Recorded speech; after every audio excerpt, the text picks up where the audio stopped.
নমস্কার বন্ধুরা, কেমন আছো? আশা করি সকলে খুব ভালো আছো। তো কোথায় যাচ্ছি বলো তো বন্ধুরা? আমরা রথ দেখতে যাচ্ছি। তো তোমরা কে কে রথে গেছিলে তো জানিও। এই দেখো রথে চলে এসেছি। তো এবার একটুখানি ঘুরু ঘুরু করে নিই। ছেলের রাবদারে বারবার আসা সবসময় ওর জেদ। তো বাবা রাত্রি দোকান বন্ধ করে দিয়ে আমরা তিনজনে মিলে একসাথে রথ দেখতে চলে আসলাম।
মেলা ঘুরতে এসেছি, পেট পুজো না করলে কি হয়?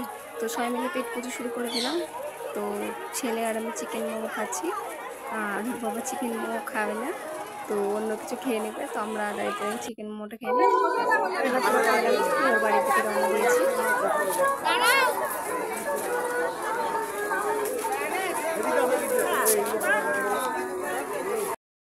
মেলা দেখতে দেখতে প্রায় 10টা বেজে গেছে। তো বাড়িতে এসে রান্না বান্না করতে ইচ্ছা করলো না। তো সামনে একটা চেনা দোকান থেকে আমার জন্য বিরিয়ানি নিয়ে আসলাম, আর হাজব্যান্ডের জন্য মাংস রুটি, আর ছেলে মোমো কিনে খেতে পারেনি মেলার মধ্যে, দিয়ে নিয়ে এসছে। তো এই খাওয়া দাওয়া করে নেবো। টাটা বন্ধুরা, কেমন লাগলো জানিও।